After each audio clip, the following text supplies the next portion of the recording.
Le Vietnam brûle et moi je hurle Mao Mao. Johnson rigole et moi je vole Mao Mao. Le napalm coule et moi je roule Mao Mao. Les villes crèvent et moi je rêve Mao Mao. Les putains crient et moi je ris Mao Mao. Le riz est fou et moi je joue Mao Mao. C'est le petit livre rouge qui fait que tout enfin bouge. L'impérialisme dicte partout sa loi. La révolution n'est pas un dîner. La bomba est un tigre en papier. Les masses sont les véritables héros. Les ricains tuent et moi je mue Mao Mao. Les fous sont rois et moi je bois Mao Mao. Les bombes tonnent et moi je sonne Mao Mao. Les bébés fuient et moi je fuis Mao Mao. Les Russes mangent et moi je danse Mao Mao. Diable dénonce, je renonce Mao Mao. C'est le petit livre rouge qui fait que tout enfin bouge. La base de l'armée, c'est le soldat. Le vrai pouvoir est au bout du fusil. Les monstres seront tous anéantis. L'ennemi ne périt pas de lui-même. Mao Mao. Mao Mao. Mao Mao. Mao Mao.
завьем мы березу,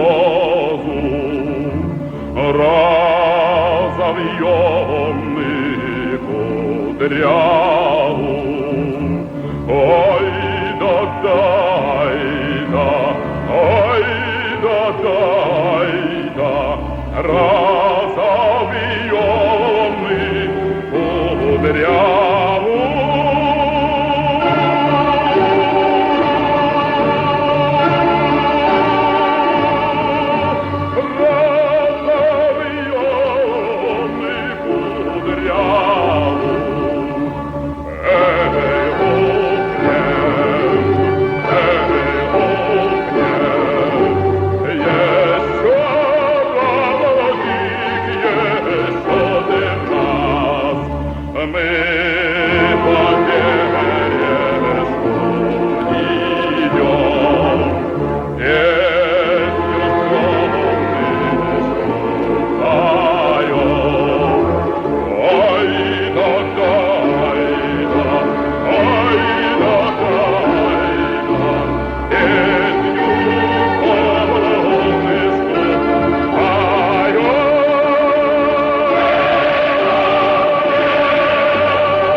Azrik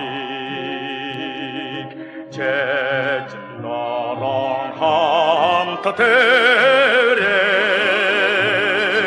Zelzalluhun merabutek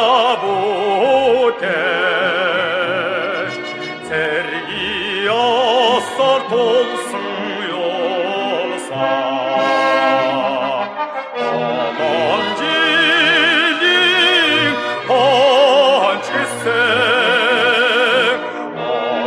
Adacimin hançkise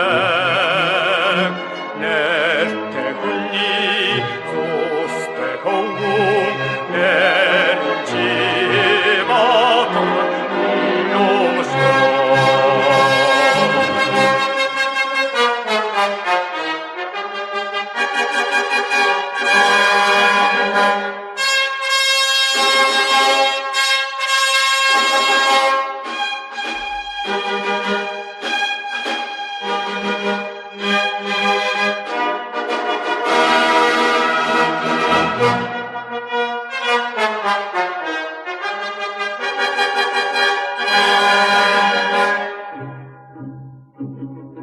Angda çamagmete hurher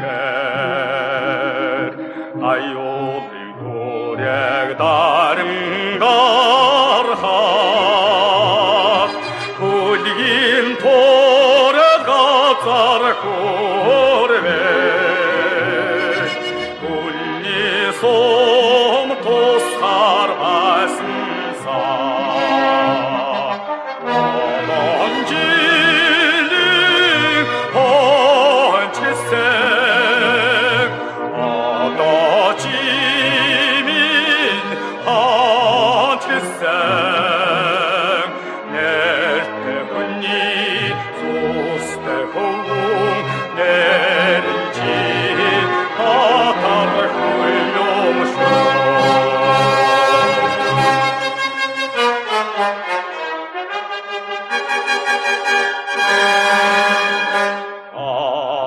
Vargin helke torgui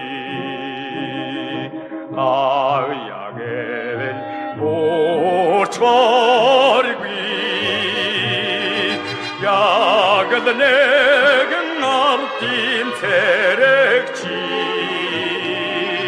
Yaltin darra gette botsima Amancilin hançkise Adacimin hançkise Nerte bunni zoste kovun Nerci atar huylumşur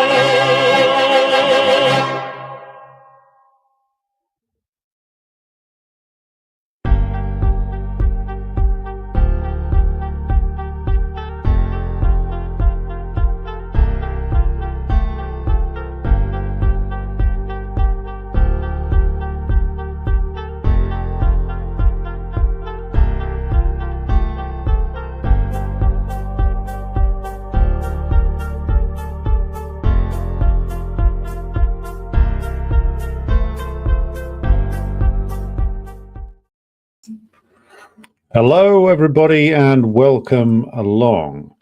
It is the evening of the 5th of December, and we are coming to you with a slightly impromptu live stream due to the fact that I had a rather hectic day today. So we are here at the somewhat last minute, but here we go. So we're here today to discuss a number of issues, but I wanted to start off just by stating the premise and explaining to you the title. The title, Ourselves Alone, for this live stream is a mistranslation. It's a mistranslation of the term Sinn Féin, which is, of course, the Irish Republican Party, as was now, well, in its current incarnation, it's a sad, reflection of what was once a revolutionary organization. Now it is a doormat for the EU and NATO and US imperialism. So there you go. But with a certain proud history. Now, the term "ourselves alone" is as I said, it's a bad translation into English of the Irish. In actual fact, the real translation is "we ourselves." But I like the mistranslation, so I'm using it for this stream. And what is the purpose of me using that for this? The purpose is to demonstrate a point, and the point is that you see a lot of people these days like following along with like the war in Ukraine, the war in Syria, the war in occupied Palestine, and following it sometimes minute by minute and going through minute by minute highs and lows of despair and adulation or exaltation, and it can lead one down a sort of a blind alley of following along these events and waiting for imperialism to be dealt defeats by others. And this is something that we very much need to get away from, because the reason why, and this goes to the reason I use this title, people like get very attached to forces they think are going to deal blows to imperialism, which do inflict real blows upon imperialism. That's true. But the really fatal blow can only be inflicted here in the imperial heartland. That's the ultimate reality here. And the ultimate reality is that until that final defeat of imperialism is inflicted in the heartland, then imperialism in its US and British and French formats is still going to be a dangerous foe across the world, especially in its US form. The British, the French, the Germans, the Italians, the Spanish, the Nordics, the Portuguese even, but especially the more powerful European countries, will just be pulled ever more into being more and more subservient to the US in the hope that the US imperialists will do them a good turn every now and again to help them defend the markets that they have subjugated. But as I said, if you really want to actually aid the struggle of those who are battling US imperialism, then you had best, or I should say we had best, get to work against the imperialist system right here at home. And that the way to do that is rather unfortunately, if you are into or seriously invested in the politics of the West and left, it means doing the exact opposite of what we've been trained to do, those of us who come through West and left socialist or allegedly socialist parties or reformist parties. Because what they get you to do, the established left, when you first get involved in it, is they get you to run around essentially trying to build these useless, bankrupt organizations, Trotskyite organizations, reformist organizations, dead revisionist organizations like the so-called communist, so-called Party of Britain, and basically try to carve out places for them within the labor aristocracy, trade union bureaucracy, etc. And they'll keep you very busy doing that, running around, leafleting, doing petitions, getting involved in various different things that will make you feel as if you're doing something very important, whereas in actual fact, what you're doing is you're running around following the same dead-end bureaucratic agenda that the Western left has given its so-called cadres to do for so many years now, at least 30 years, probably more, certainly since the end of the Cold War period, and had them basically running themselves into the ground. Then the year changes, a new group of students and other people are recruited, and the left gets you as a new generation, a new year group running around doing a lot of the same shit. And this is part of the reason why many thousands of people join and go through and drop out of leftist political organizations, because you always end up revolving around the same basic set of institutions trying to recruit from within them, gain influence within them. So that's the trade union bureaucracy and student land. Now, it's not that the trade unions and the student world aren't areas that communists should be active in. Do not mistake me here. But the monomaniacal focus on these and focus on them in a very opportunistic way only leads us to, well, dead-end results. And I would contrast this to the approach that communists in the imperial core nations should take. And this is something I'm working on separately as a piece of writing as well. And that is to go beyond, far beyond, where the Western left has been active or has been present for so many years, and actually look to build a serious presence within the working class itself. And I say that because if we look around most of the big cities in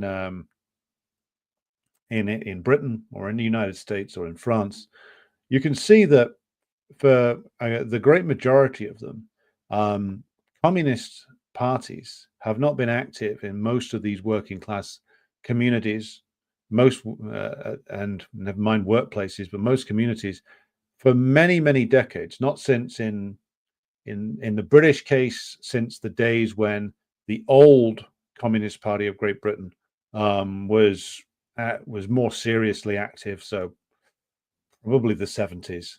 In the case of France, the Communist Party was much bigger, and they were much more active across the working class communities, probably until like the later 1980s. Same is true for the Italians. In the United States, much more severe due to the repression of the Communist Party of the USA, and then its subsequent collapse into Khrushchevite revisionism for decades, for its final humiliating turn towards being just an appendage of the Democratic Party. Most US cities, most of the US working classes never met a communist, doesn't really know what one is anymore. And again, that's a success of the US ruling class's repression and their repressive operations. But as I was saying, to go back to the point here, the imperialists will only be finally brought down by the actions of the working class. And that means that communists actually have to go and start organizing where the working class is, not where the trade union bureaucracy is, not where the politics of the local student union are. Not really. That leads you only in a circle, and that circle ends up, well, usually backing reformism of some variety, or backing the Labour Party, or collapsing into nihilism and despair.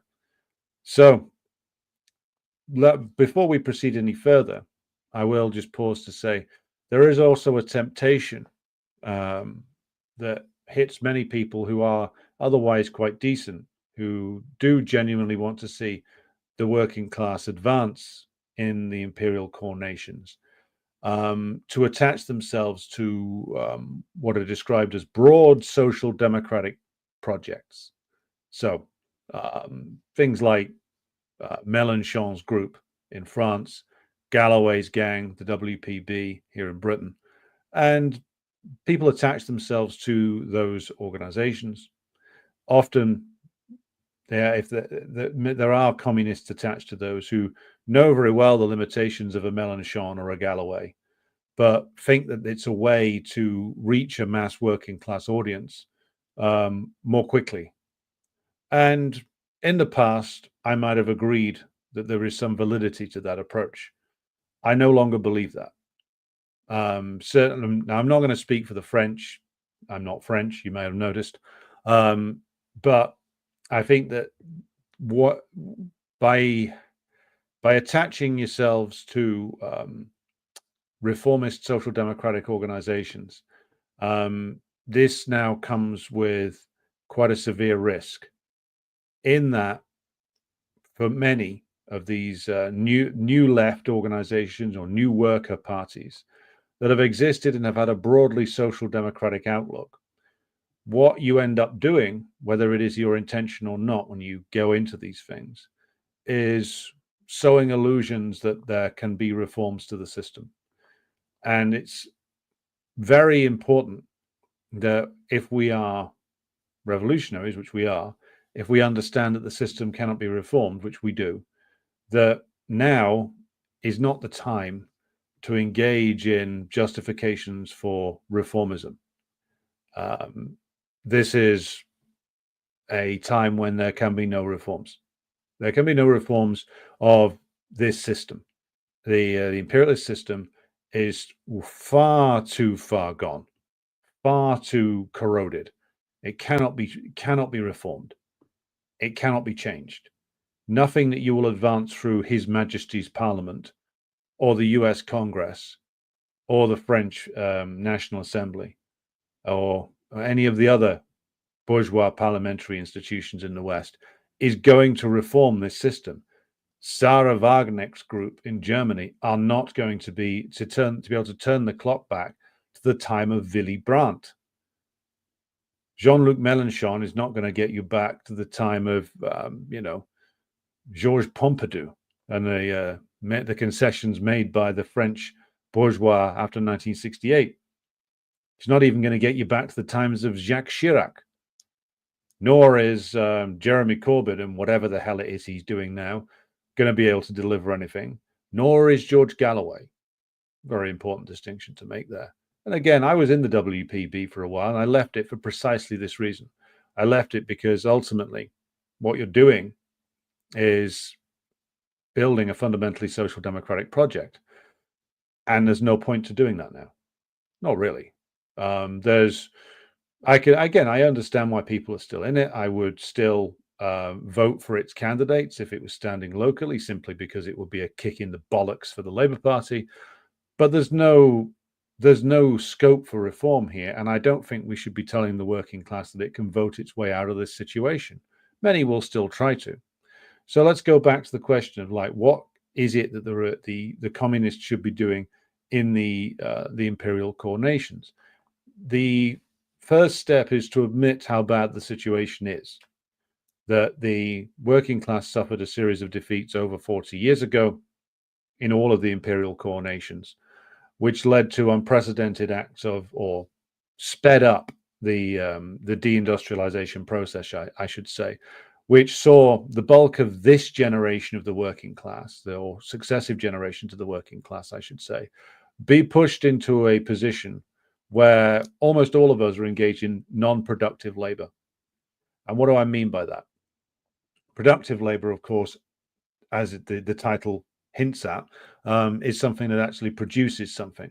It actually produces commodities which can generate ultimately wealth, be that something which is the profits derived from which the capitalist class profits via selling those commodities, or which by producing them can be used to produce societal wealth under a socialist system. But as we're under a capitalist system, what's been pushed towards by the British capitalist class for many, many decades now, in fact, as far back as the time that Lenin was writing, is a system of now pure parasitism. That's what the British imperialism is based on. It's what British capitalism is now. It's pure parasitism. The domestic economy is filled with jobs that are all, the great majority of them are non-productive jobs. They are jobs that just either shuffle commodities around or provide services. And so you have a working class which is engaged predominantly in non-productive labor. Now, there was always a non-productive section of the working class. There was always those who were engaged in service jobs. So that it's not necessarily a new invention. What is new, relatively new, is that the great majority of the working class in this country is now engaged in non-productive, very casualized, very low-paid labor. That is something which needs to be factored into our calculations. And it produces a different, more fragile, more fragmented working class that is often hired and fired instantaneously. These are all things that we need to acknowledge.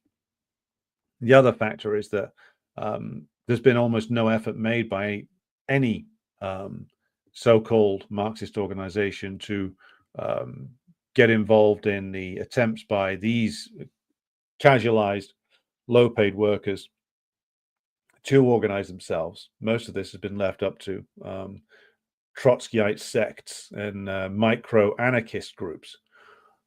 Now, the other fundamental problem, alongside the fact that so much of the working class is now involved in non-productive labor, is the fact that there's been no serious attempt, as I was saying earlier, to organize in actual working class areas. It just isn't done. So the job of the communists right now is to address these facts, address the fact that the British imperialist system is entirely parasitic, address the fact that large amounts of the working class work in casualized, non-productive jobs, and the fact that this isn't a situation that we want to see continue. This is a situation we want to see fundamentally changed. We do want the working class to be engaged in productive labor that actually produces commodities that generate wealth for society under a socialist system, under a planned economy, not be stuck in non-productive jobs that are even more demoralizing than factory production line jobs. Now, to go back to the point about organization within communities is going to be something that we must focus on, and we must start to do. The temptation that comes through social democratic politics or reformist politics, the idea that by attaching ourselves to a reformist project that we can make some great leap forward in terms of reaching a great number of the working class in a rapid period. I think by pursuing that, we end up basically chasing an illusion. There's no way around, unfortunately, the difficult and arduous process of rebuilding communist parties in the imperial core nations by slowly recruiting from amongst the advanced workers and raising their level of education and class consciousness and organizational skills to the point where they can start to build the Communist Party in their community and to build communist influence within their workplace. This is a difficult and slow process, but there's no jump starting this. There's no easy way around the difficulties. It's a slow and arduous process, which will be done by persistent persistent campaigning, persistently reaching out to workers in struggle, persistently putting our point of view forward at strikes, at demonstrations, etc., and not sugarcoating it or pretending that there can be some reformist way out. Many workers will already know that there can be no reformist way out. The amount of people over the years, trust me, on this one, who have basically said, I'm not voting, the system's rigged. When I was standing as a candidate myself or was campaigning for others, I'm not voting, they're all the same. I'm not voting, there's no point. Those people, as I've said many times before, are more alert to the situation facing their class than those who are voting. The ones who are not voting are much more conscious of the failures of the system and understand it much better than those who still have illusions that there can be reforms. So it's amongst those people, in actual fact, that there can be more productive work done in terms of recruiting to a communist party than those who are still invested in Jeremy Corbyn or Mélenchon or whatever the next great savior to come out of the DSA is. I don't think that'll happen, but it did happen. The previous Sanders project being an example of something which did attract a good deal of enthusiasm. All that enthusiasm is now, of course, withered away. The ruling class pretty effectively killed all that off in Britain and the United States. And it just revealed the fact that no reform will be tolerated. They would rather burn down the nation than have it reformed. And they can't reform anyway.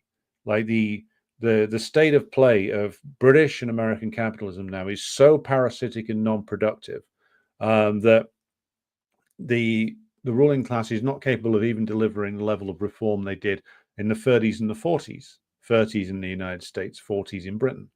It's just not capable of delivering upon that.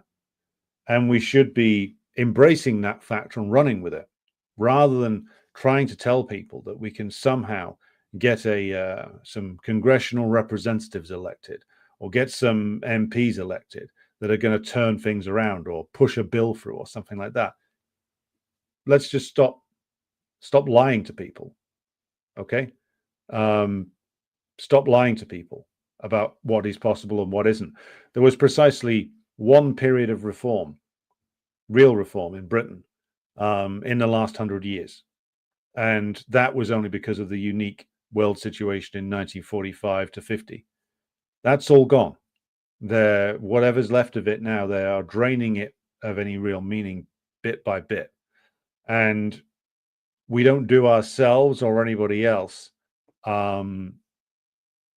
any favors by pretending there can be a return to the reform period. There can't be.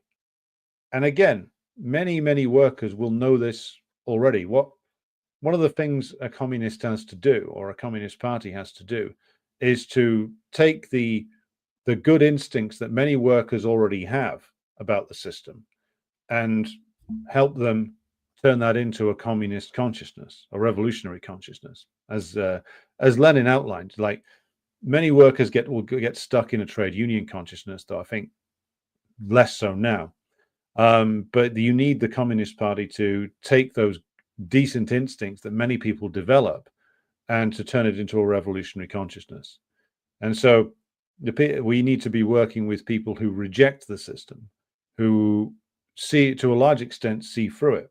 They might have all kinds of strange beliefs about what the way forward is, because they're still grasping at various different forms of explanation as to why the situation is as it is. You know, people getting involved in QAnon shit, Alex Jones type stuff, voting for Nigel Farage, you know, voting even for like open fascist organizations, or still voting for the Labour Party, perhaps. But either way, like, we must be absolutely clear on the fact that there is no reforming this. The only way is to remove the current ruling class from power, to smash the current state machine and replace it with one that is controlled by the working class. Now, going around these days with that kind of messaging, right now, you will get only a minority, a small minority of the working class agreeing with you. But, and I know this from personal experience, you'll get more than you did 10 years ago. You'll get a lot more than you did 20 years ago. 20 years ago, it would have been a much harder sell saying that. Even 10 years ago, it would have been. But now you've had, in Britain and in the US, 16 years of grinding economic depression and relentless class war being waged upon the working class. Incomes pushed down, wages stagnating or being cut, prices spiraling upwards. So people in the working class know that there is a war being waged upon them.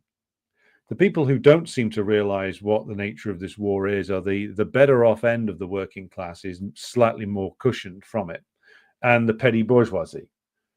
They are somewhat aware of it, but they are it's the better off layers who have the more delusions.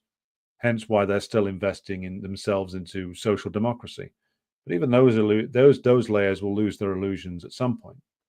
To go back to the point about what the communists must do, now we must look for, wherever we can, in strikes, demonstrations, or just doing street work, campaign stalls, etc. We must look to identify in all the communities we can those who are already advancing themselves, who have already reached a certain level of political development, or who are open to learning. That it's that minority of the class that we are looking to recruit. And this is where I think some people make a mistake. Some people want to go out and recruit broadly as soon as possible, want to get as many numbers into a party as possible, as quickly as possible. This is a mistake, given the stage that we're at. What you need to be doing right now, what we need to be doing, and this is a challenge that I myself am involved in and will be judged by my successes and failures, as we all will. What we need to be doing, as I said, is finding those people within the class who are already at a point where they're ready to hear and learn about revolutionary conclusions. That's the challenge. It's not going out and doing mass broad recruitment. That's not where we are. And one of the problems that we have is that a lot of people conflate those two things. And it's because, and again, any criticism I'm making of other people is a criticism that I have learned about by making the mistake myself. And I've made this mistake, because what you want to do, because our framework is like Western raised leftists, which is where a lot of us came through that tradition, we all have it drummed into us from an early age, whether we know it or not. The idea of mass working class politics being this sort of trade union, mid 20th century trade unionism, basically, or mid 20th century, like mass communist and social democratic parties parading down the high street in your city or town with the red flags on May Day. And we need to get back to that. That's something which is very much stuck in a lot of people's minds, understandably. It's what we're raised on. It's what maybe we didn't experience it ourselves, maybe our parents did, but it's the image that we have, and that I think consciously or unconsciously, many of us have tried to work back towards that image. And it comes from the fact that what we're sold by the bourgeois as being like revolutionary activity is basically trade unionism, mid 20th century trade unionism. Because to the bourgeois, they didn't like that at the time, but they're quite happy for you to try and work back towards that, because you're not going to get there. And the smarter of them know that.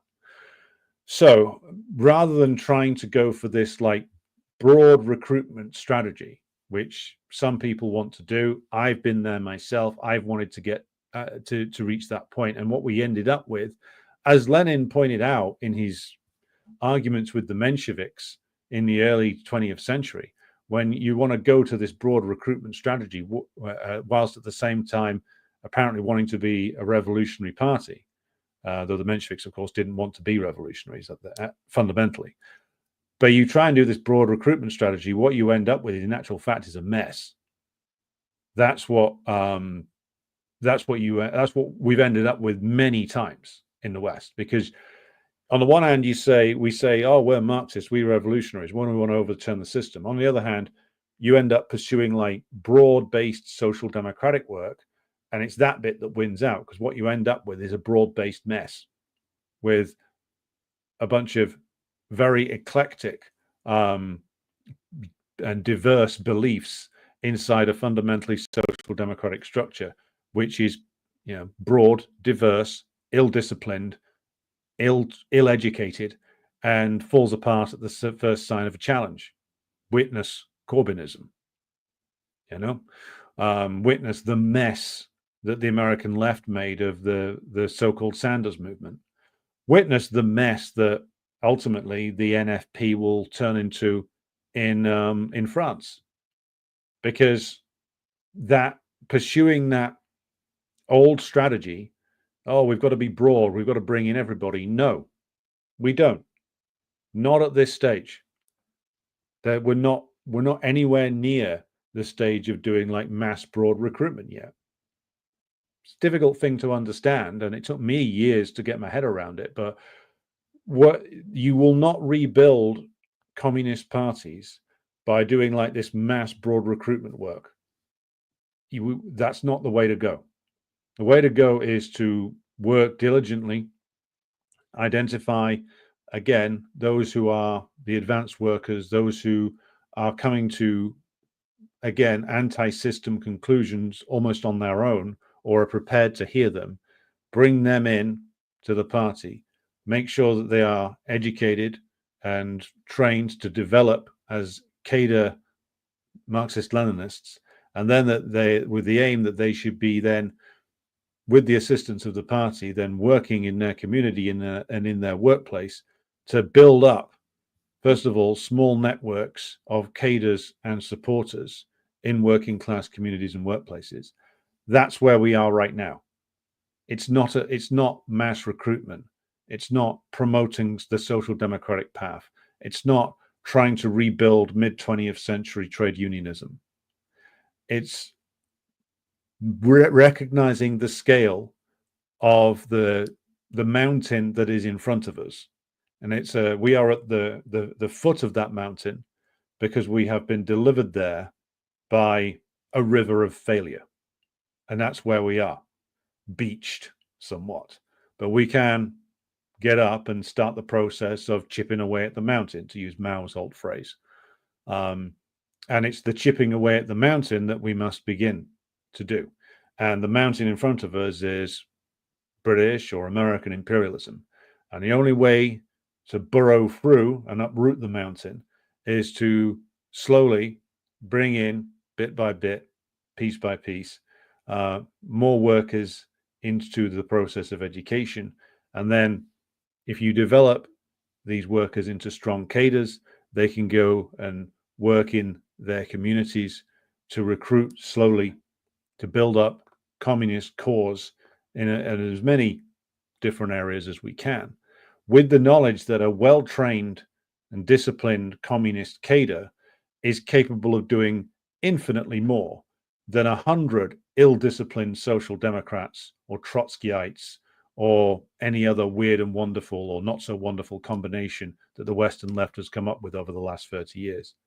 So that's where we are. Our ambitions need to be at the one level smaller, more disciplined, and more focused, with the idea that if we are successful in doing so, that the payoff will be more spectacular when the time comes. And people who keep trying to jumpstart the movement are only going to find themselves going in a circle and ending back end up back at square one again, back at failure again. So get yourselves out. Again, it's a tough thing to do. Get yourselves out of the bad social democratic habits that we've all been raised with. Get yourself out of the habit of being essentially a fucking battle recreation society, which again is an awful lot of this, the left in the West is. Genuinely read and comprehend Lenin, Stalin, Mao, Kim Il-sung, and others. But start with Lenin. Start with reading and understanding what is to be done and what he's actually saying in that. And things like other things that he wrote in the immediate follow-up to that. But what is to be done is the absolute starting point. I read it every year now. I have done for the past 3 years. I make a habit of doing so, because every year it becomes more clear to me, like what he was talking about, why he insisted that at the stage that they were at in the very early 20th century in Tsarist Russia, that they needed to focus on building a smaller, more focused, dedicated group of professional revolutionaries rather than a broad-based and amorphous party. Now, having seen everything I've seen and experienced the levels of failure I've experienced, I can absolutely see, probably for the first time, truly understand what he was talking about and why it's important for us to absorb that lesson over 100 years later. Right. I will now pause for some questions and comments.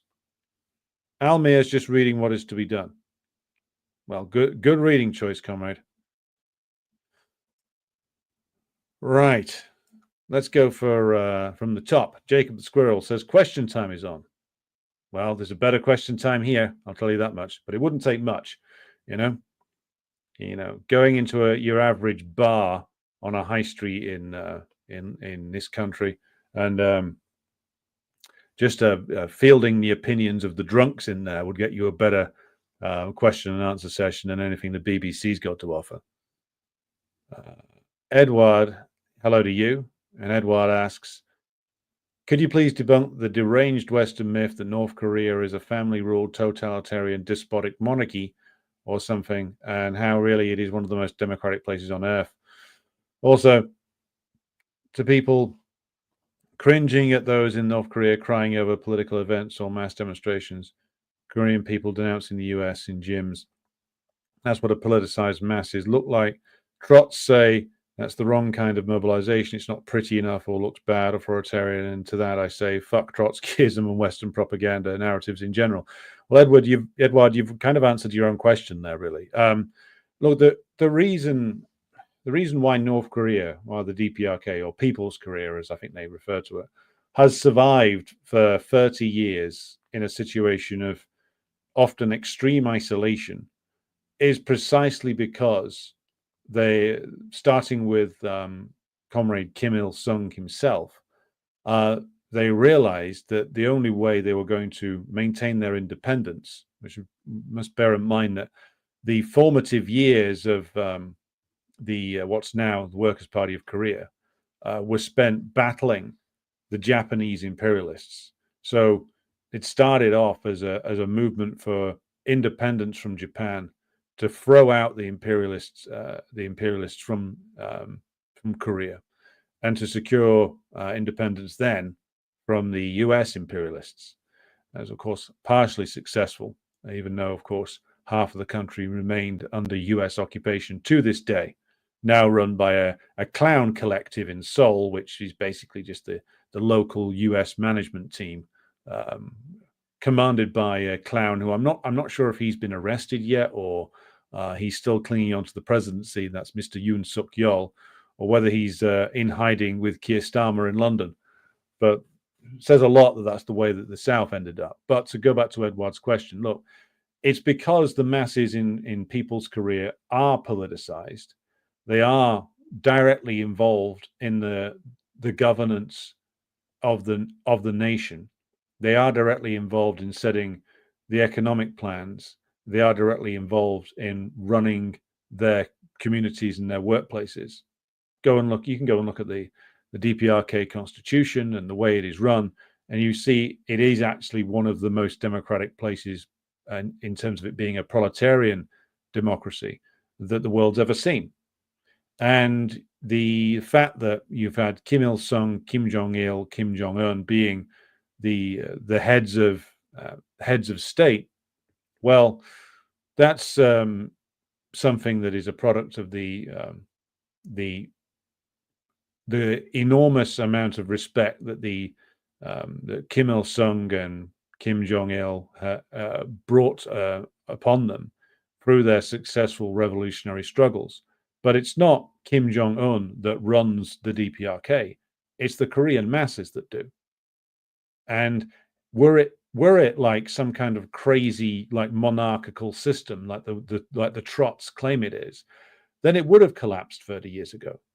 Because what would have happened if it was a system run by a clique at the top that stole everything, which is what the Trots claim that the DPRK is, were it that, which is basically what revisionism turned into in the Soviet Union, were it that, then there would have been a pro-capitalist clique emerged over time, which would have seized power, and just openly converted to capitalism and stolen everything, then fucked off. That is essentially what happened in a lot of the former socialist countries because of the victory of revisionism. And whereas if the DPRK was like a family-run monarchy, then that family would have stolen everything and run away, or stolen everything and done it and cut a deal with the South Korean comprador regime and US imperialism. Because that's what happened when the masses were pushed out of power. So were it the case that the DPRK was what the Trots describe it as being, then capitalism would have been fully restored 30 years ago. The reason why the DPRK has survived for as long as it has, and is surviving to the point where it has got through the most difficult periods, largely, it has done so precisely because the masses are persistently mobilized, highly politicized, and they understand that the system is theirs and it is their responsibility to govern it, to manage it, and to safeguard it. And they embrace that. They embrace that responsibility. And with that, of course, is a key part of the DPRK system is that relentless focus on freedom and independence of the nation, which the masses embrace as well. The US imperialists have tried everything they can, every trick in the book, short of open warfare, to dispose of, to destroy the socialist system in the DPRK. They've tried every trick they know, and it's all failed thus far. And it's failed because of the role of the masses, because of the close relationship between the Workers' Party of Korea and the Korean masses, between the masses and the party and the masses and the state, where the people and the state are one, where the people and the party are as one. And what you see in the DPRK, I think, is an example of a very successful continued application of Marxism-Leninism to the Korean circumstances, meaning that you have a persistent connection between the Workers' Party of Korea and the Korean masses, where the party learns from the masses and then takes the experience of the masses back into the party, recalibrates certain policies that need to be changed, learns from the experiences of the masses, then takes a new line back to the masses and tests it again, and then the cycle begins again. That's what Leninism should be. And I think a great revolutionary like Kim Il-sung was very successful in implementing that. And they've successfully continued to implement that. And that is why they have survived. That, and they made some very sensible decisions in the 90s about making sure that if the US imperialists did attack them, then they would make the US imperialists pay a very, very heavy price for doing so, a price that would be politically unacceptable in Washington. And they took the correct decision to develop a nuclear weapons program. And they took the correct decision to continue to emphasize self-reliance, even if they got a more trading options as time went on. It would be better to have trading options from a position of strength rather than a position of weakness. And so for all those reasons, that's why the imperialists despise the DPRK, because the DPRK found a way to survive that the imperialists cannot really and truly comprehend and cannot get a grip of. As I said, they've tried every trick in the book to try and destroy the DPRK, and none of it's worked. Whereas it has worked on, unfortunately, other countries, which we will come to more about that tomorrow. But yes, the fact that the Trots don't understand what a class-conscious, politically well-educated, and population that can be and is routinely mobilized to defend and advance the revolutionary process just tells you what the Trots are. And I was one myself for years, so I know this, which is that wittingly or otherwise, you're just a tool of imperialism, because you just take the lies that imperialism tells about countries like the DPRK and give it a left spin, then say it whilst having no understanding of what the DPRK is or any other socialist country, truth be told. Right, hello to More Time Needed. Hello to Daniel in the West Country. Good evening to you, comrade. Hello to Rentier Oligarch, who says imperialist coup in fake Korea. Yeah, and make no mistake about it, the imperialists were behind that coup. Like the South Korean puppet regime could not tie its own shoelaces without a written permission from US imperialism. So what are we suddenly are we to believe that the Korean army, the South Korean army, which is totally controlled by US imperialism, suddenly decided to do a coup without consulting with its masters? Of course it didn't. Now, as to the reasons why US imperialism thought this would be a good idea, that's yet to be seen. There are those who speculate it's about providing weapons to Ukraine. I'm not sure that's the primary reason. I think part of it is like a political logjam. Part of it is that some in the US imperialist system want a continued escalation against the DPRK, and were thinking that they were only going to be able to get that if they installed this fucking clown, Yoon Suk Yeol, as a full-blown dictator, and that they needed to even stamp out the South Korean liberals. Because that's what, remember, we read through the coup declaration, the martial law declaration the other day, basically imposed like full-blown military rule, cancelled all political activity, said they were going to close down the bourgeois parliament, ban all strikes, force all strikers back to work at the tip of a bayonet. Now, it didn't work, it would seem, for reasons that I think are, well, they're not entirely clear yet, but I think the principal reason was that Yoon Suk Yeol and his cabal of idiotic stooges didn't have as many people on board with this as they thought. So, for instance, they made a mistake in that they didn't even get Yoon Suk Yeol's own political party on board with it. Which, if you're going to launch a military coup but still claim you're defending the constitution, whatever that means, you would at least think that you would need the bulk of the cabinet of ministers on board with you, and the political organization which you are nominally a part of on board with you. They didn't have even the majority of the cabinet on board with them. This was like a cabal within the cabinet. They didn't have their own party on board, and they didn't have, it seems, they didn't have support from like broader networks inside South Korea. So they had like certain units of the army ready to go, but the army didn't appear to know what to do when they turned up at the parliament. They kind of, in the end, they just let a load of the opposition parliamentarians in. You took a look at the soldiers; they didn't seem to know what they were doing. They were sort of trying to. Firstly, they were trying to stop the liberal politicians getting in. Then they just sort of let them in and let them vote. Whereas a coup that was better organized than that would have just sealed off the parliament and arrested anybody who tried to get in. Like, that's what they've done in the past in occupied South Korea. So it would appear that Yoon Suk Yeol fucked this up, basically told the US that he had it in hand, and he didn't. He didn't have enough support within the South Korean comprador elite, it would seem, to do this. Seemed to think that all he needed was like the defense minister and the generals, but didn't build a broader network of support to go along with him. And as a consequence of which, the whole thing seems to have fallen to pieces as of this moment. God knows what's going to happen tomorrow, though.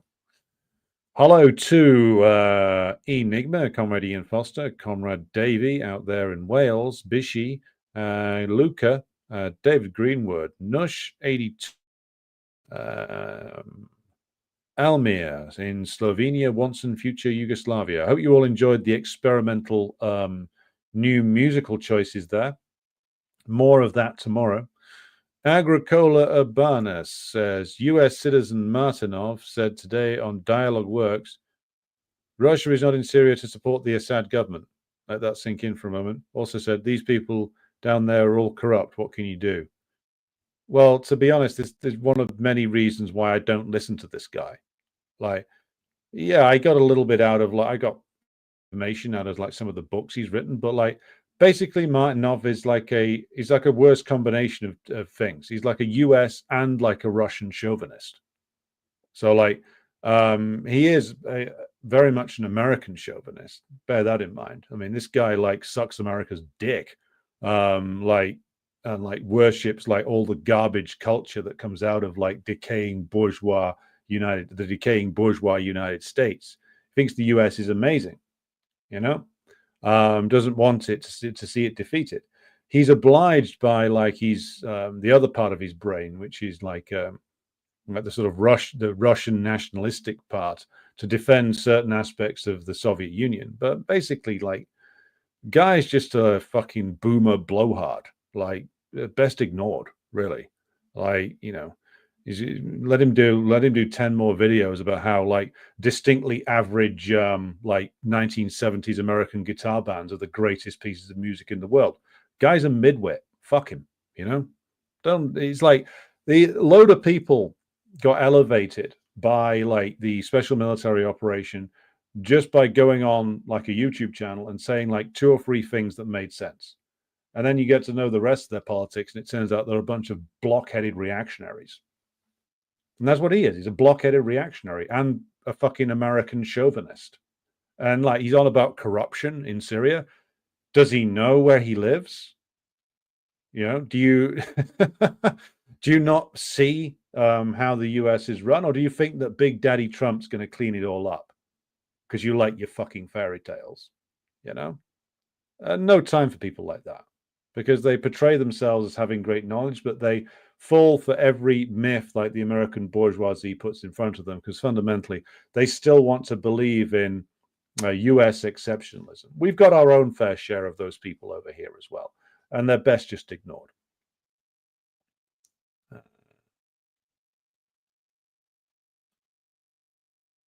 Hello to Yuan out there in Phoenix, Arizona. Yes, Song of the Volga Boatmen was in the opening titles, and that was the great Karatonov doing the singing there. Truly fantastic artist. Hello to Yep X, and hello to Jessica. And Marrow Mind joins us from Liverpool. Hello to Brad Stig Pedersen out there in Copenhagen. Albert, and he was joining us, as is Mo1917, Robeson out there in Indonesia, Aziz in the sad US vassal state of Australia. Well, you know what? One day the Australian proletariat will free itself, just as we will over here. Hello to Marius. Hello to the James Awesome from coming to us from occupied Ireland. Yes, Almir, I've seen the suggestions on the song front. I will be going back to those. Hello to Rista Kostadinov.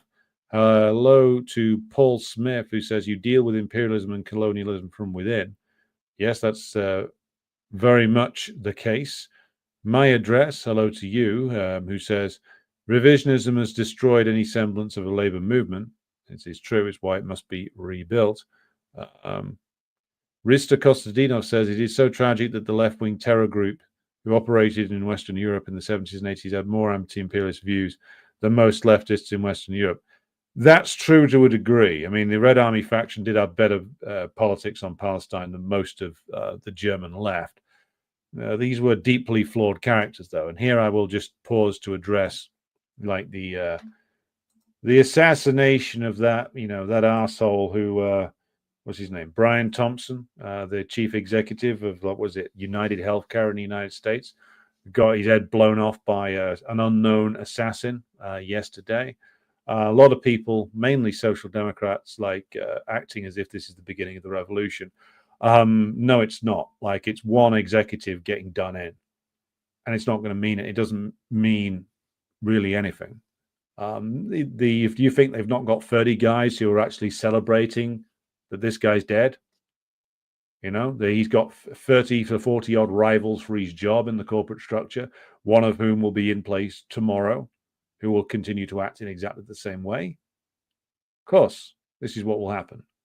The corporate world is full of cutthroats who would be delighted if the guy in front of them in the queue got his head blown off.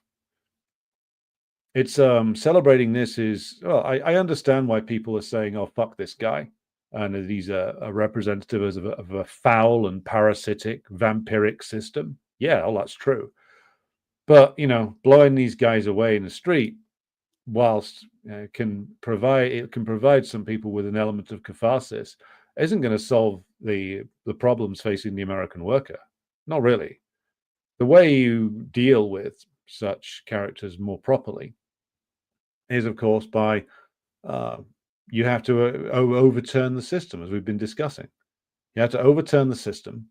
You have to nationalize the entire healthcare sector, do away with the health insurance companies, arrest the executives for obscene profiteering and causing mass numbers of deaths by criminally refusing to provide coverage for people, and put them on trial and force them to answer for their many, many crimes, and confiscate all their wealth and use the wealth for the benefit of the people. Put them on trial, send them to prison, force them to labor for the creation of the new socialist United States. That's the way to deal with them. There's in this idea that if offing a few CEOs is going to do anything. Again, this is the kind of stuff that comes from people who've watched too many television programs. I will remind you of the wave of assassinations that went on in the late 19th and early 20th centuries. Back then, an anarchist managed to off a US president, McKinley. The anarchists managed to kill a Russian Tsar. The anarchists managed to kill quite a number of people in European and American political structures. Did it lead to the revolution in any of these countries? No, it didn't. It's just an individual act. It's an individual act which is completely cut off from any real relationship with the masses. And so one guy dies, 10 more guys compete over his job. And ultimately it won't lead to much of anything. Yeah, it leads to a lot of internet comments, leads to a lot of people believing something's happening. When in actual fact, it just frees up his job for the next ruthless bastard who will be just as bad. Like, focusing on individuals in a structure which is now moved far beyond individual control. Like, there's never going to be a guy in the charge of one of these health insurance companies who's going to act any differently. You've got to accept that fact. And a lot of people who like celebrating it seem to be like angry American sock dems who think that they can compel the health insurance industry to act better, or that this will be the trigger to secure healthcare reform finally. I mean, I saw that fucking wet dishcloth David Sirota babbling away about, oh my God, why don't the Democrats run on healthcare reform now? Why don't they run on single payer? It's like, who do you think the Democratic Party represents, David? And I would say this to him directly, but he blocked me a long time ago on Twitter. Like, you see this with like the likes of Sirota, you see this with the likes of like the Social Democrats in Britain. Why didn't the Labour Party offer hope? Why didn't the Democratic Party run on X, Y, and Z? It's like, do you people not understand what's going on here? Clearly you don't, because you're still thinking that it's a mistake made by like Kamala Harris or whoever ran that campaign, that they didn't offer jack shit to the American worker. That's not a mistake. The Democratic Party hasn't even offered the pretense of reform to the American worker for over 30 years, and hasn't offered the reality of reform since probably the days of Johnson, and that fell apart pretty damn quickly. So what else do you need, American Social Democrats, to be persuaded of the fact that the Democratic Party is doing exactly what it is designed to do? They are representing a constituency which is, mainly focused on the Brian Thompsons of this world and their immediate families. That's who they're representing. It's what they're designed to do. It's the only thing that organization can ever deliver. It's not going to turn around and suddenly turn back into FDR's Democratic Party. That time is long past, product of a set of circumstances which are not going to be repeated. And yet you still see people clinging on desperately to this idea that somehow things are going to get turned around. No, things aren't going to get turned around. There is no way to reverse this. There is only a way through. You have to power through the ruling class, overturn the ruling class, overturn their state, build a new one. Again, all gigantic, gargantuan challenges, but I prefer taking that on than spending like the next 20, 30, 40, 50 years trying to pretend that the period of reform is coming back. It's not. Get used to it. Embrace the idea, embrace the reality that you are now tunneling in the dark under the mountain, and one day you will see the light if you do your job well enough. Or maybe you won't. Maybe many of us will perish before the new world comes about. But be content to spend your life trying to bring it about. But don't go around peddling mythologies to people, be it the mythology that there can be a reform process, or the mythology that like individual acts of assassination mean anything, because they don't. Right. Joan Duker enjoyed the show yesterday. Well, good. Hello to Ash, joining us from Down Under. We got about 4 or 5 people from Down Under joining us today. Be sure to get in touch with each other. Almir says, in America, many leftists delude themselves that they're going to set up a new deal between the workers and the capitalists. Ain't going to happen. Exactly right. Paul Smith says, I've been saying this from time that we should be organizing and campaigning with the working class of all races, not just the white working class. Well, the working class is the working class, and like we should not compromise or bend to the bourgeoisie's attempt to bacon slice it to death with identity characteristics. Keel Jones says, haven't voted since 2004. Good choice. Hello to Rochester Swift. Hello to Comrade Lee, who's joined us. Good to have you with us. Hello to Rodney Keener, who joins us from down under Mid-East Coast. Yeah, maybe I'll start an Australian group so all you people can, all you Aussies can talk to each other. Almir says the anti-communist brainwashing is extreme. Workers are voting for reactionary parties because they've been told that socialism doesn't work. A lot of education is needed. Yeah, I mean, you got your education process, which is needed. But also bear in mind the workers get educated by the mere fact of being a worker. Like, yeah, your worker in Slovenia or any of the other former people's democracies might have a head full of anti-communist crap.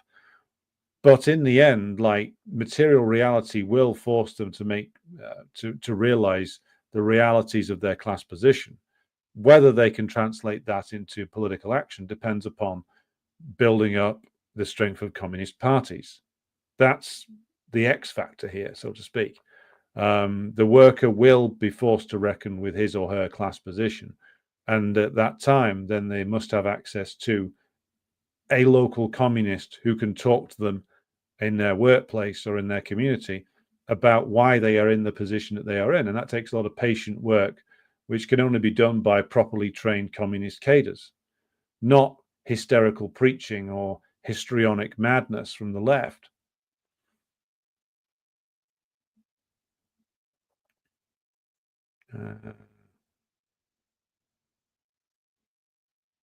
Jeremy Turner said, greetings, Alex and comrades.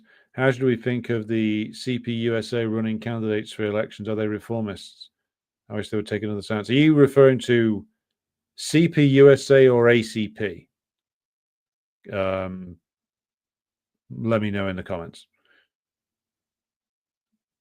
Greetings, says Cato from San Francisco Airport. It's a hellscape of woke stickers and $30 sandwich. $30 for a fucking sandwich?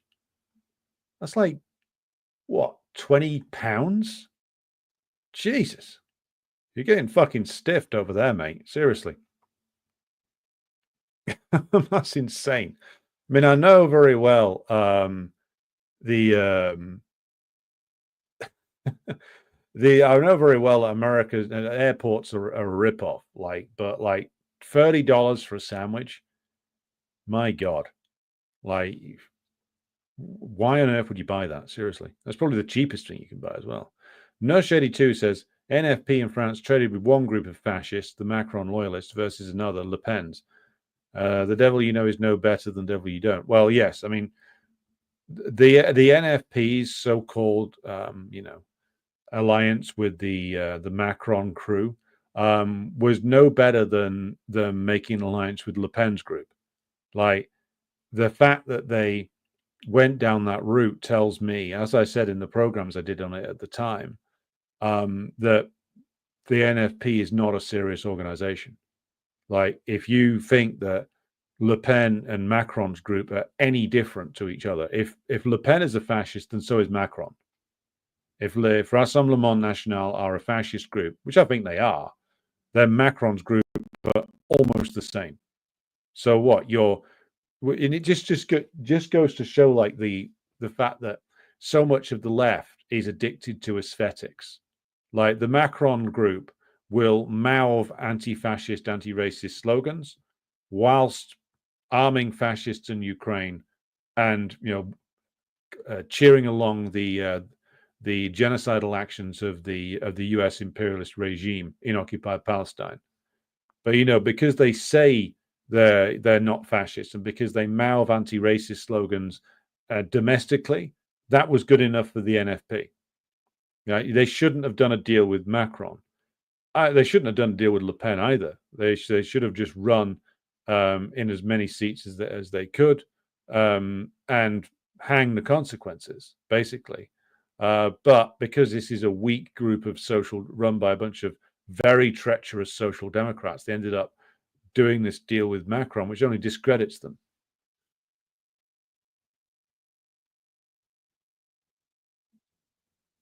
Hello to Morbid Symptoms Media, who's with us, and says, what is to be done 2024? Sounds like a good writing project. Reading and writing project. Yeah, that's very true. Marius says, the irony is that the Anglo left is so fixated on social democratic shortcuts, they wind up wasting decades. Yes, a shortcut to a wasted decade. Good way of putting it. Hello to Kiwi Corner 888 on Rumble.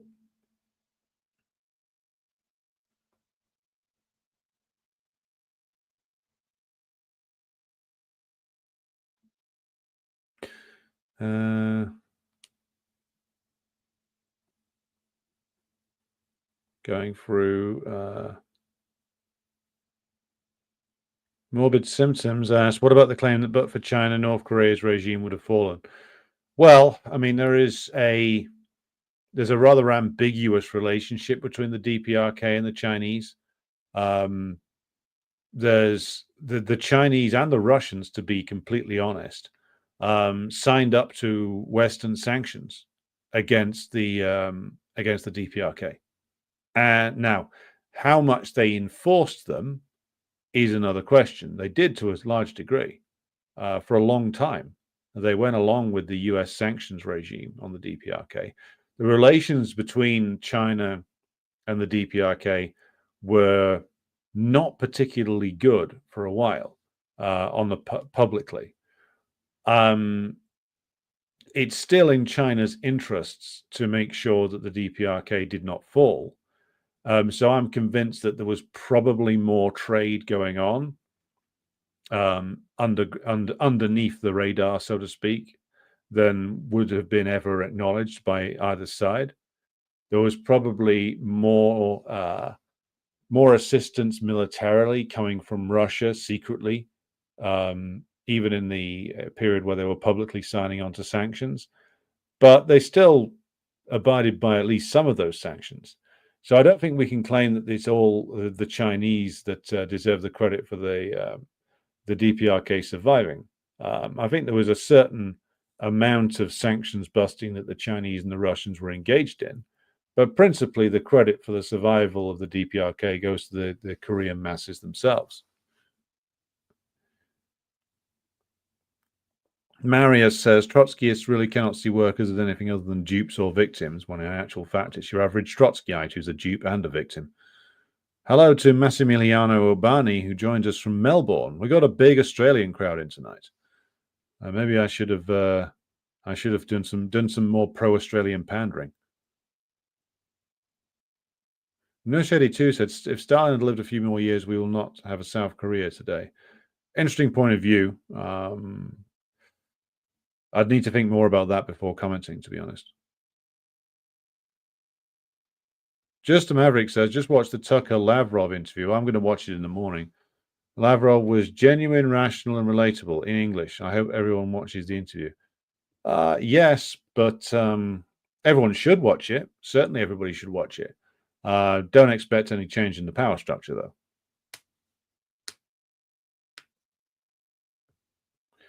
Daniel says, recently been learning more about the liberation struggle in Zimbabwe, and I'm rather baffled at how many Westerners still glorify Rhodesia, conveniently forgetting it was an apartheid state. Well, comrade, some of the people I've known who've glorified Rhodesia glorify it precisely because it was an apartheid state. I mean, what's that? I saw a video pop up on my feed yesterday where it was like some fucking right-wing dickhead, British, I think, doing like a 3-hour cryathon about the departed glories of Rhodesia, which, by the way, hey, you sad bitches, you lost the war. The Zimbabwean working class and peasantry beat you. Your glorious white regime lost, and you had to accept that your amazing apartheid state got destroyed. So give up, cry, go home. Yeah, I mean, to go back to Daniel's point, they mourn it precisely because it's an apartheid state. That's the thing. Some of them like to pretend that it wasn't, because you know what, Ian Smith was nice to his gardener or something. But they mourn it precisely the same reason you get people like mourning apartheid South Africa. It's the racism and the supremacism that they miss. That's the point. Lavrov in Malta, he further warned that NATO would pay for its provocations, reinforcing Russia's discontent with Western actions and its stance against blocs' influence in the region. Yeah, I mean, the fact that the problem that the Russians face is, and I think they have slowly come around to realizing this, is that you can't negotiate with a rabid beast, because the imperialists are pushed into perpetual confrontation with Russia and China and many other countries as well, and the attempt at negotiating with them is pointless, because the only thing, I mean, me and myself and Kit Clarenberg were discussing this with regard to the Mason article yesterday. And in that article, Mason makes what I would call is a confession by projection. A confession by projection when he says, I'm going to do the Paul Mason impression now. He's from a place called Lee, which is just northeast of me. So I hope I can get this right. We are dealing with evil people. We are dealing with irrational people. Putin, Xi, Khamenei, they're all evil people. They only respond to a good show of force. I need to get more coked up before I can do that properly. But the basis of like what Mason is raving about there is the idea that's going around in like, you know, think tank circles in the West that, oh, well, if we just put on a good show of force, then these regimes will all back down. But in reality, it's the opposite is true. When they say, "Oh, Putin's bluffing. We need to go in there and bash him on the nose," you know, that kind of thing. What they're doing is they're giving away more than they intend to. Now, whether this is an element of psychology, I'm not sure. But the reality is, it's not Putin or the Russians that are bluffing about the force that they can wield. It's the West. It's the West that's bluffing.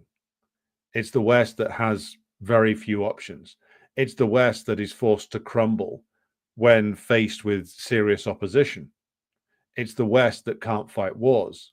It's the West that can't recruit armies. As, by the way, even the British House of Lords and the Ministry of Defence are now having to conclude is true.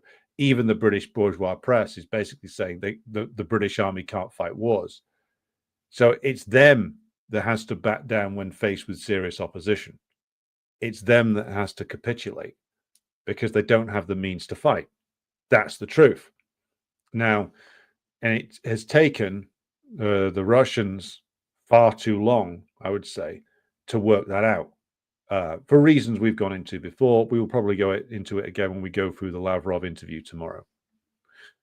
Nush82 says, interestingly, Comrade Isko Lat says murder of Stalin, not death of Stalin.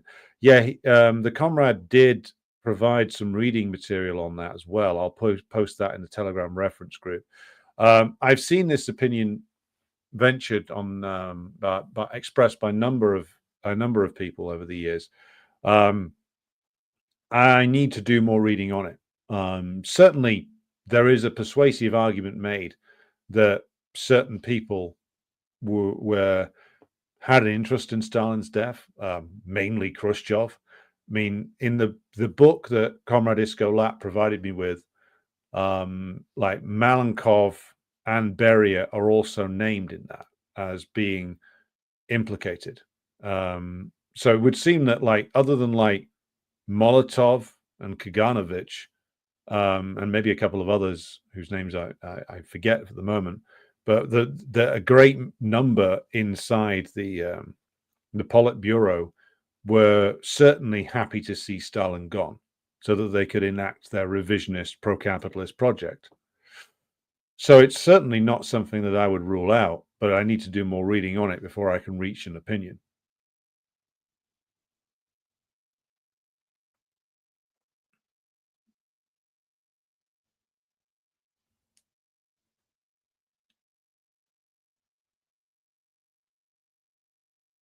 Hmm.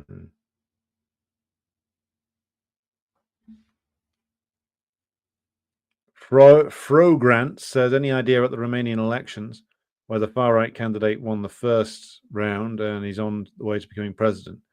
It's probably I mean, judging from the outside and from what little I have managed to read about this guy, seems like the kind of character who's actually a fake opposition. Like, I mean, this guy will crumble. He's not going to do like some serious defiance of the US. Like, he's not even going to do the kind of stuff that Orban does, which he's basically trying balance between East and West from time to time. This guy, I think he's mainly just is just a sort of fake opposition that the Romanian ruling class and the US have control of. Like, he'll pretend at opposition, then crumble and demoralize the people who voted for him. That's what I think. I'm prepared to be contradicted if there's better information out there.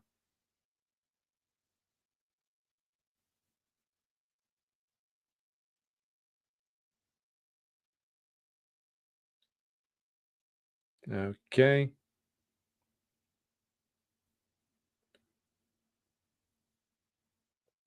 Agricola Urbana says, I watched some of that QAnon BS after 2020. It got really weird.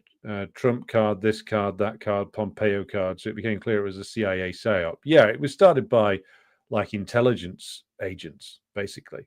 So it was designed to suck people into like a whirlwind of bullshit and hide the truth, rather than admit to it, rather than like reveal it.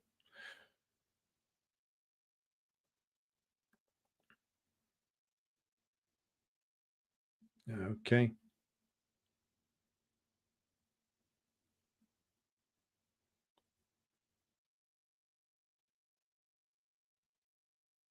Alexander Lichter says the Rota Army fraction was at least the only substantial thing that came out of the 68s. There will never be a mass revolution in Germany anyway. We've seen how that ended. Freikorps, haha. Freikorps was 100 years ago, mate. The German ruling class are much weaker now. Do not write off the future because of the failures of the past. If we do that, then we might as well give up and go home.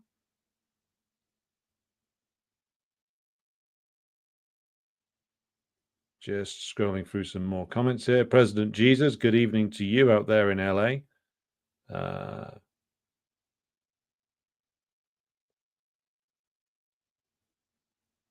Okay, the Mason impression apparently has gone down well with people who've met him. I've met him once. It was horrible. So I'm going to work on that. I'm going to workshop that some more. What you got to do is it's like you got to sort of emphasize the sort of lower Lancastrian elements to it, combine it with the sort of Trotskyite fever dream elements, and the combined effects of 40 years of cocaine abuse, allegedly, and that's what you end up with. Like it's sort of it's hitting the vowels hard and urgently. Good evening to Jenny, who apparently didn't get a notification. Well, standard YouTube suppression, you know. Morbid Symptoms asks, if push comes to shove, India and Brazil, not to mention the West Asian regime, toe the US line. Brazil, interesting one. I mean, in my opinion, the nature of the Lula experiment was revealed when he collaborated with George W. Bush over Haiti, as far back as I think it was 2004.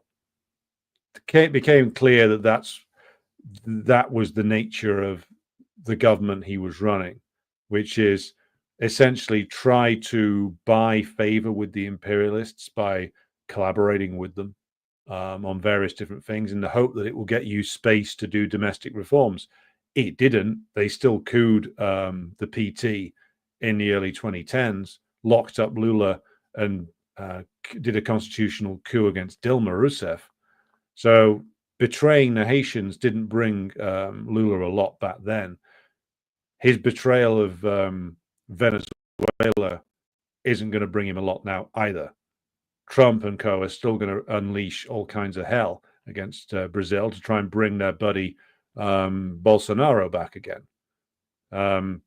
That the nature of, I mean, the Brazilian left, unfortunately, has a lot in common with the European and the American left, and the American left has far too much influence in places like Brazil. It shouldn't have any. Neither should the British. But that's the horrendous nature of that, and also the Brazilian ruling class is extremely reactionary. Some of them have interests that do take them towards more business with the Chinese, but ultimately, there's a very, very strong comprador element in Brazil. India, I'm less sure about, because I know less about, but the current regime there, the BJP group, is interested in becoming like at least a regional power.